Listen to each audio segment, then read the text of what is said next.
Arrependei-vos, porque é chegado o reino dos céus. Canal A Volta de Jesus e Profecias. Shalom, meus irmãos. Eu sou Franciele, aqui do canal A Volta de Jesus e Profecias, e eu gostaria de fazer com os irmãos uma reflexão sobre as 3 gerações do pecado e a nossa geração.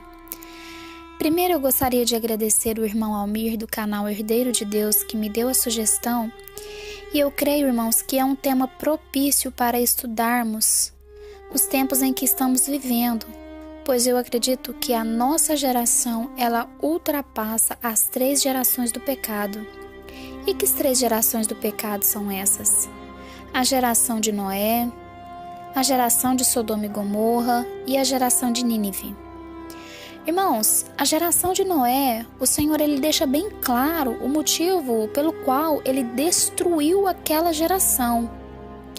Isso está no capítulo 6 de Gênesis, no versículo 5 e no versículo 11, que diz o seguinte: Então viu o Senhor que a maldade do homem se multiplicara sobre a terra e que toda a sua imaginação dos pensamentos de seu coração era só má continuamente. E no versículo 11, a terra, porém, estava corrompida diante da face de Deus e encheu-se a terra de violência. Logo, irmãos, Deus ele destruiu a geração de Noé, pois os pensamentos dos homens eram maus continuamente e a violência havia se espalhado de uma forma absurda.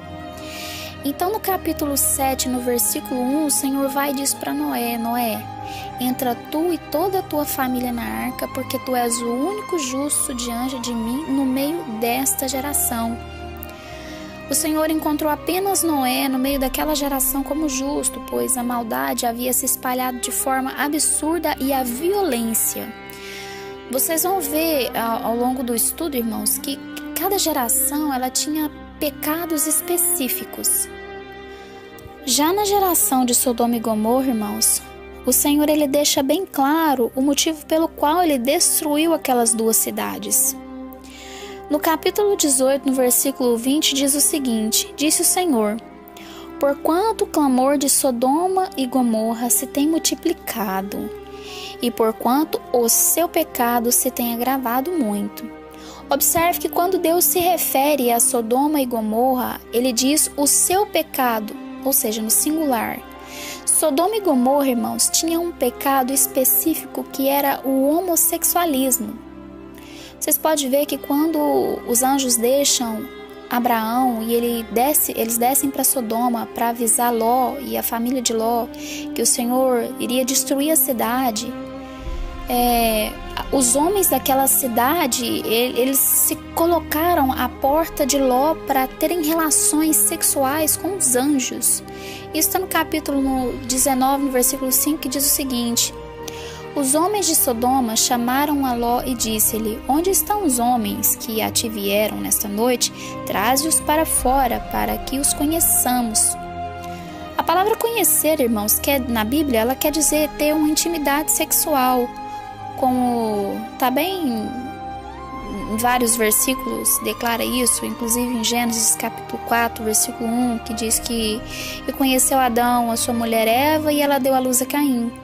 Logo, a palavra conhecer tem a ver com ter intimidade sexual. Então, o pecado de Sodoma e Gomorra era o pecado da sexualidade e, mais precisamente, do homossexualismo.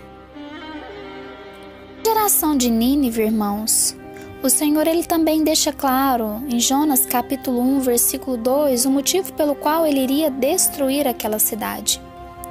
O versículo diz o seguinte: Levanta-te e vai à grande cidade de Nínive e clama contra ela, porque sua malícia subiu até a minha presença. Irmãos, o profeta Naum, ele chama Nínive de a grande cidade de sangue. Nínive, ela seria condenada pela maldade que ela cometia com os inimigos na guerra.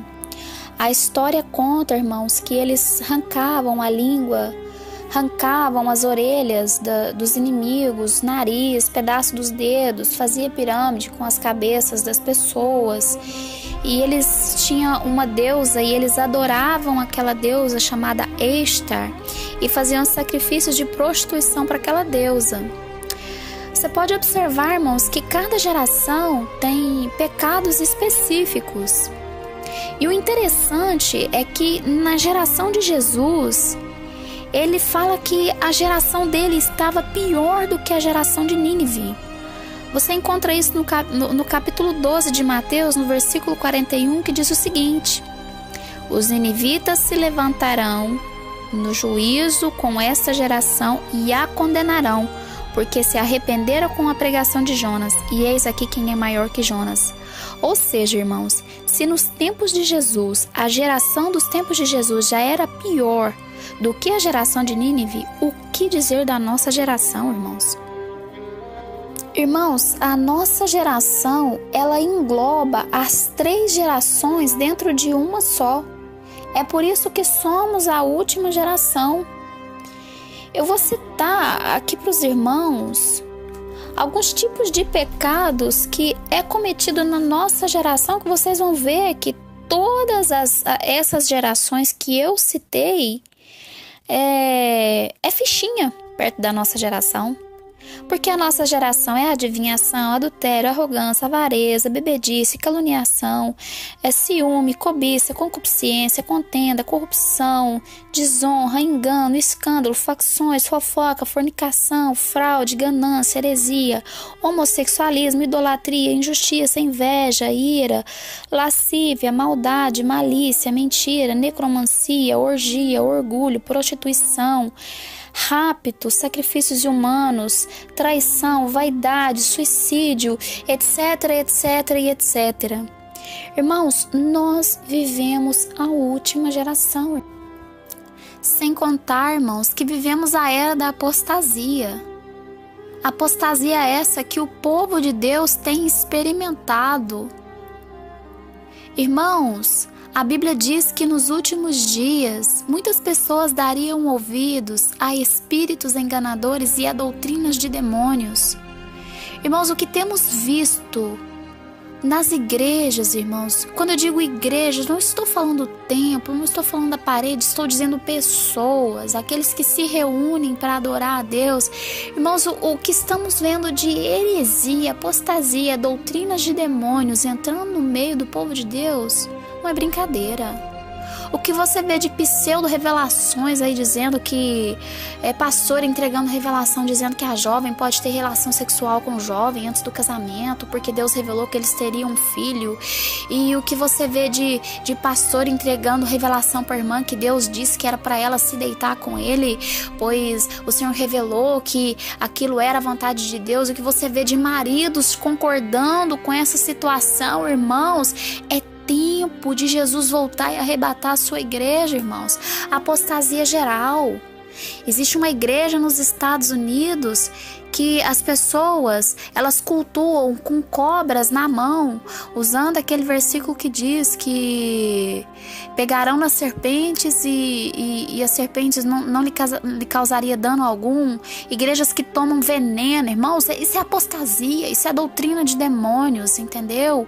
Então não tem como, irmãos, não tem como. Jesus, ele não está alheio ao que está acontecendo nessa nossa geração. Uma geração onde se acostumou a ver uma pessoa se divorciar 5 vezes e casar novamente, irmãos. Que geração é essa que concorda com a pedofilia explícita, que concorda, que compactua com exposições horrendas, nojentas de pornografia?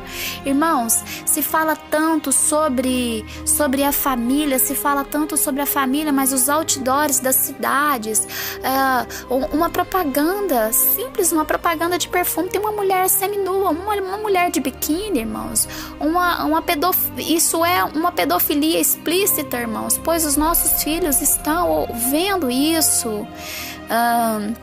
Sem contar, irmãos, a sujeira nas músicas, irmãos. Sem contar que as músicas é uma poluição auditiva, irmãos. É horrível, é nojento. Eu moro próximo de um bar, irmãos, e tem dia que eu fico aqui clamando sangue de Jesus, porque não é fácil, irmãos, a poluição sonora. que a gente tem nesses últimos dias. Músicas que degradam a mulher, que rebaixam a mulher, que colocam a mulher como cachorra, que colocam o homem como garanhão, o pegador. Entendeu, irmãos? Não tem como. Jesus não está alheio ao que está acontecendo nesta geração. Essa geração é a geração do arrebatamento. Queira você ou não queira, Jesus está voltando. E existe, meus irmãos, um sinal poderoso da vinda de Jesus. E este sinal está no capítulo 24 de Mateus, no versículo 32, que diz o seguinte: aprendei, pois, a parábola da figueira. Quando já os seus ramos se tornam tenros e brotam folhas, sabei que está próximo o verão. Igualmente, quando virdes todas essas coisas, sabei que ele está próximo às portas. Em verdade vos digo que não passará esta geração sem que todas essas coisas aconteçam. Os céus e a terra passarão, mas as minhas palavras não hão de passar. Meus irmãos, eu não quero te iludir e dizer que o mundo ainda tem 30 anos pela frente para você fazer planos. Eu não quero aqui pregar uma teologia da prosperidade e te dizer que você vai prosperar, que você vai melhorar. Eu quero te dizer para você se santificar. Sabe por quê, irmãos? Nós somos a geração do arrebatamento. A Bíblia fala no livro de Salmos 90:10 que a geração do homem dura de 70 a 80 anos. E quando Jesus se referia à parábola da figueira, os irmãos bem conhecem, tem visto no YouTube, tem visto várias pregações sobre a parábola da figueira. E quando Jesus ele se referia àquilo ali, ele estava se referindo a Israel, irmãos. Israel foi a figueira que foi cortada no ano 70, quando eles foram dispersos, Jerusalém foi sitiada, foi destruída. E no ano de 1947, 1948, Israel voltou a ser uma nação. Então eu não estou aqui para te iludir e te dizer que o mundo ainda tem tantos anos pela frente, quanto tempo tem pela frente. Nós não sabemos o dia e a hora da vinda de Jesus, mas eu quero te dizer, santifica a tua vida porque o tempo é este. Eu não estou aqui neste canal, irmãos, para te iludir com teologia da prosperidade, para te dizer que Deus ele vai curar todas as tuas dores, que Deus vai te dar a chave do carro, a chave da casa, que Deus ele vai fazer tudo de bom na sua vida. Não, eu não estou aqui para te iludir, irmãos. Eu estou aqui para te dizer a verdade. Jesus está voltando e é para a nossa geração. Não se iluda, meus queridos, não se iluda com este mundo. Pare de fazer planos para este mundo, pare de fazer uma dinastia neste mundo, porque aqui vai ficar para o anticristo. Comece a plantar no céu, comece a plantar na eternidade, meus queridos. Como que você planta na eternidade? É tendo uma vida de consagração, uma vida de jejum, uma vida de oração.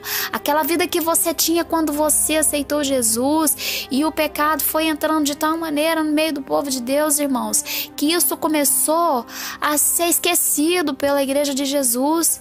Mas é tempo da noiva de Jesus acordar, despertar, acender a sua lamparina, porque o noivo está voltando. Pare de perder o seu tempo com os entretenimentos, igreja de Jesus. O tempo que você gasta no Facebook é o tempo que você poderia estar meditando na palavra de Deus, descobrindo, conhecendo coisas que você nunca viu. Pare de perder o seu tempo com novelas. Pare de perder o seu tempo com o Big Brother. Essa arma que Satanás inventou para manipular. Irmãos, a Globo é um lixo, a televisão é um lixo e tudo que passa na televisão é um lixo, até os desenhos animados é um lixo, não tem nada que preste ali, porque o que tem ali só é de incentivo de imoralidade sexual, uma propaganda, você só vê sensualidade, você não vê nada que presta. Os canais que se dizem pregar a palavra de Deus só vê teologia da prosperidade. Eu quero te dizer, acorda para a realidade. Acorda para a realidade. Eu não tô aqui para te iludir. Eu tô aqui para te falar a verdade. Entendeu? Eu não estou aqui para te iludir e te dizer que Deus ele vai resolver todos os seus problemas. Pelo contrário, a vida com Jesus é uma vida de renúncia. Jesus ele não prometeu flores, não. Ele prometeu um caminho difícil. O caminho é espinhoso, a porta é estreita, mas vai valer a pena. Sabe por quê? Você vai ganhar uma eternidade ao lado dele. Amém, meus irmãos? Então deixa essa palavra de reflexão. Espero que você tenha gostado de todo o meu coração, irmãos. Em nome de Jesus, vamos dar ouvido à voz do Espírito Santo. A Bíblia diz lá em Apocalipse: quem tem ouvidos ouça o que o Espírito diz às igrejas. E foi essa palavra que o Senhor colocou no meu coração e que o Senhor continue falando no seu coração, em nome de Jesus. Shalom a todos.